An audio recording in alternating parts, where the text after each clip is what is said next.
지금도 막 카드깡으로 막 하거든요. 가전제품 살 돈이 없어.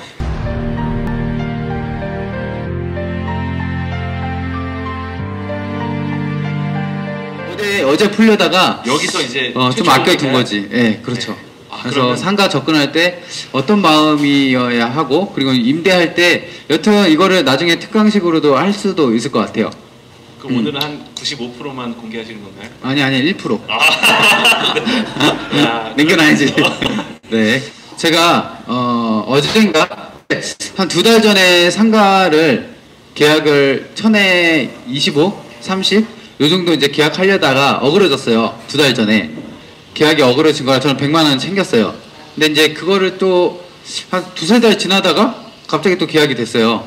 그거는 이제 500에 30. 여튼 이제 그런 거를 좀 말씀드리는 이유는 뭐냐면, 제가 이 상가를 언제 샀냐면 2년 5개월 전에 샀어요. 여기 한 600명 계시는 분이 입을 떡 벌리시는데, 예.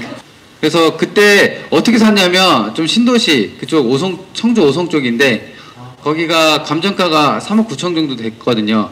근데 공매로 산 거고 2억 2천에 샀어요. 엄청 싸게. 완전 싸게 샀거든요. 근데 원래 거기가 3천에 200 정도 월세예요. 원래. 그래서 이제 3천에 200을 좀 고수를 했어요. 그러다가 한 6개월, 1년이 금방 가버리더라고요. 그때 TM을 안 했냐? 그것도 아니거든요. 오송, 청주, 그러니까 충북에 보면은 흥덕 가격을 좀 조정을 했죠. 그때 가격을 얼마나 조정했는지 아세요? 원래 시세가 3천에 200인데 얼마나 했을 것 같아요? 1000에 120, 또 1000에 50. 거기서 대출이자가 한 60만 원 정도 나가요. 3천에 90. 네? 3천에 90. 네, 그 정도 했고요. 근데 제가 한 거는 그냥 절반으로 그냥 날렸어요. 1500에 100으로. 좀 느낀 게 뭐였냐면, 역시 가격이 수요를 만든다 이런 생각이 들더라고요. 1500, 100 하니까 막 서울에서 보러 와요. 직거래도 오려고 하니까 뭐 마사지샵, 뭐 성인 오락실, 뭐 그런 건 제가 임차인 가린 게, 그게 이제 공시를 만든 어떤 직접적인 이유도 될 수도 있었지만 전국에서 막 보고 오더라고요. 그게 이제 저한테 좀 새로운 경험이었죠. 평택에 있는 상가인데 거기도 학원이 들어갔거든요. 엠베스트 학원이라고. 중등 쪽에서는, 중등 고교 뭐 이쪽에서는 좀 유명한 학원인데 서울에서도 보고 이런 경험을 했었어요. 그래서 그런 경험을 좀 토대로 저도 이제 청주 상가 있잖아요. 그러니까 상가는 기본 6개월 깔고 가는 거다라고 또 생각이 또 들더라고요. 원래는 그런 건 아닌데, 그러니까 1년 정도도 그냥 덤덤하게 지냈죠. 그래서 안 되겠다 싶어서 반으로 낮췄거든요. 우리 무용학원 아시죠? 애기들, 요만한 애들 무용하는 거 2천에 60을 받았어요. 반을 쪼개서. 그러니까 이게 전용 60평인데 2억 되면 굉장히 싼 거거든요. 여튼 전용 60평인데 반을 쪼개서 2천에 60을 놨어요. 이제 2년 계약인데 조금씩 올릴 생각이에요. 원래는 30평이면은 1000에, 그러니까 2000에 100 정도 하는 거예요, 사실. 그래서 나머지 30도 2000에 60 이렇게 좀 한 6개월, 1년 정도 하다가 그것도 반으로 내렸어요. 500에 30으로 완전히. 그러니까 옆에는 2000에 똑같은 동일 평수인데 2000에 60 살고, 똑같은 옆에는 500에 30 살죠.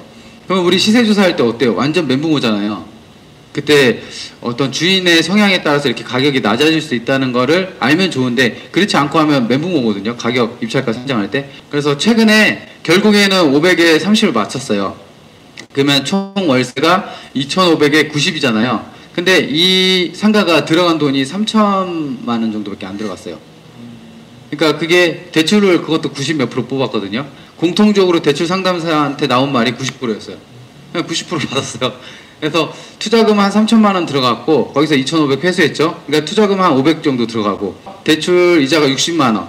그것도 이제 좀씩 낮아졌어요. 그래도 50%가 넘죠. 물론 이제 2년 동안 낸 월세가 꽤 돼요. 근데도 막 경매로 서울, 올해, 그러니까 2019년 같은 경우는 서울에 있는 빌라 2개 사고, 그리고 그 작년 2018년에는 그 와중에서도 돈이 없는 와중에서도 결혼도 하고, 지금도 막 카드깡으로 막 하거든요.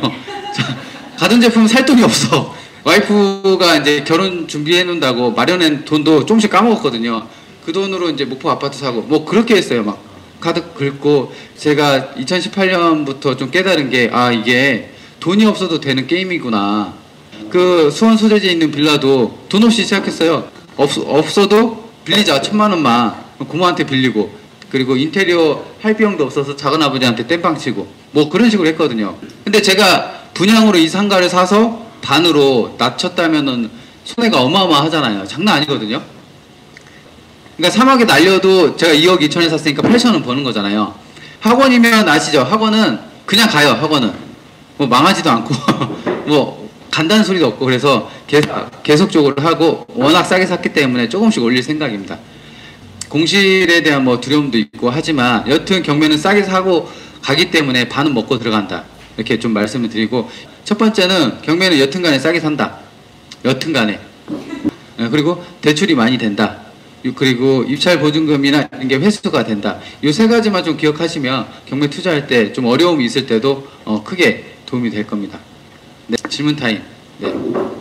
그냥 내버려 두셨던 거는 그걸 수익률 때문에 그러셨던 거 네, 같고. 그렇죠. 근데 이제 나중에 생각을 바꾸셔서 수익률이 문제가 아니라 네. 일단 채우고 그게 어떻게 하는 게 해보셨으니까 목표를 세워서 나가는 게 난지 아니면 중간에 네. 상황에 따라 변화시키는 게 난지 저는 그게 좀 궁금합니다.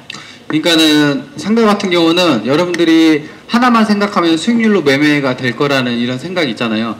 근데 이제 그것도 맞아요. 근데 그 동네 이 정도 평수면 얼마 한다 이런 기준도 있거든요. 그렇잖아요. 이런 게 통상적 동네에 이 분위기가 있어요. 상가도 마찬가지로 굳이 이 월세가 나와야지 이 가격을 쳐준다 이게 아니라 제 거 같은 경우 2,000에 2,590인데 그 가격 안 되죠. 수익률이 아예 안 나오잖아요. 근데 이제 워낙 싸게 났기 때문에. 근데 학원 하는 입장에서는 대출 60만 원 줄 바에 아니 월세 60만 원 줄 바에 자기가 사서 하는 게 더 낫죠. 옆에 그 드럼 학원이거든요. 그러니까 무용 학원이고 드럼 학원이니까 서로 시끄럽게 잘 만났어요.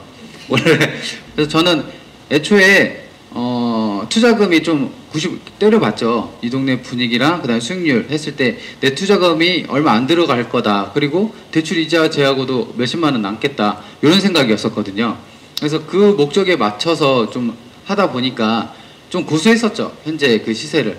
근데 그게 불가능한 그 시세도 아니었고 그래서 좀 생각을 하다가 일단은 내 마지노선은 60이다. 그리고 3천에 내 보증금이 3천이니까 그래서 그 정도 생각하고 그래도 1,000에 그러니까 1,500에 100 해도 보증금이 1,500 하고 그리고 대출 이자 제하고 40 정도 남잖아요.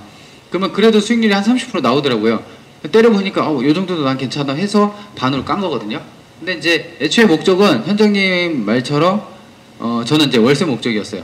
그리고 이제 시세 차익은 워낙 싸니까 누군가 이렇게 갖고 있으면 학원 하는 그 사람들한테 좀 팔 수도 있겠다.